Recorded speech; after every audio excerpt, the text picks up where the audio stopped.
আগামী 12 ফেব্রুয়ারি অনুষ্ঠিতব্য ত্রয়োদশ জাতীয় সংসদ নির্বাচন ও গণভোটে সাধারণ ভোট গ্রহণের পাশাপাশি গণনা করা হবে ডাকযোগে পাওয়া পোস্টাল ব্যালট।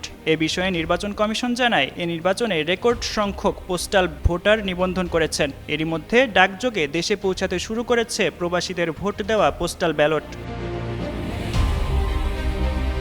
ইসির OCVSDI প্রকল্পের টিম লিডার সালিম আহমদ খান জানান, ২৭ জানুয়ারি সকাল 10:30 পর্যন্ত বিদেশ থেকে ২১,৫০৮টি পোস্টাল ব্যালট বাংলাদেশে এসে পৌঁছেছে। প্রবাসীদের ভোটাধিকার নিশ্চিত করতে নির্বাচন কমিশন মোট ৭,৬৬,৮৬২ প্রবাসী ভোটারের কাছে পোস্টাল ব্যালট পাঠিয়েছে।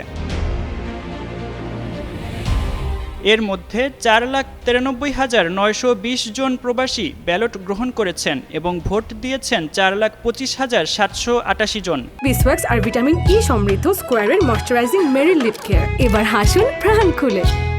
ভোট প্রদান শেষে ৩,৭০,৩২২টি ব্যালট ডাক বাক্সে জমা দেওয়া হয়েছে। এবারই প্রথম পোস্টাল ভোট বিডি অ্যাপ্লিকেশনের মাধ্যমে বিপুল সংখ্যক ভোটার নিবন্ধন করেছেন। নিয়ম অনুযায়ী আগামী 12 ফেব্রুয়ারি বিকেল 4:30টার মধ্যে সংশ্লিষ্ট রিটার্নিং কর্মকর্তা দপ্তরে পৌঁছানো ব্যালটই গণনায় অন্তর্ভুক্ত হবে। নির্ধারিত সময়ের পর পৌঁছানো কোনো ব্যালট গ্রহণযোগ্য হবে না। পোস্টাল ব্যালটে ভোট দেওয়ার জন্য নিবন্ধন করেছেন মোট 15,33,000 ভোটার, যার অর্ধেকের বেশি প্রবাসী।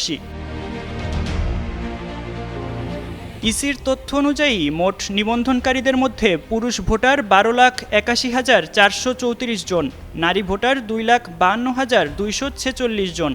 প্রবাসী ভোটারদের মধ্যে সৌদি আরব থেকে সর্বোচ্চ 2,39,186 জন নিবন্ধন করেছে। এছাড়া মালয়েশিয়ায় 84,292 জন, কাতারে 76,139 জন এবং ওমানে 56,260 জন প্রবাসী ভোটার নিবন্ধন হয়েছেন। প্রবাসীদের পাশাপাশি দেশের ভিতরে 3 শ্রেণীর ভোটার এই সুবিধা পাবেন। তারা হলেন নির্বাচনী দায়িত্বে নিয়োজিত কর্মকর্তা কর্মচারীবৃন্দ, নিজ এলাকার বাইরে কর্মরত সরকারি চাকরিজীবী এবং কারাগারে থাকা ভোটাররা।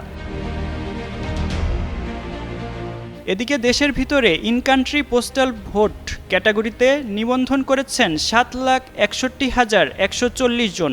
জেলাভিত্তিক নিবন্ধনে শীর্ষে রয়েছে কুমিল্লা, এরপর ঢাকা ও চট্টগ্রাম। তবে আসন ভিত্তিক নিবন্ধনে শীর্ষে রয়েছে ফেনী 3। এই আসনে 16,093 জন নিবন্ধন করেছেন বলে জানা গেছে।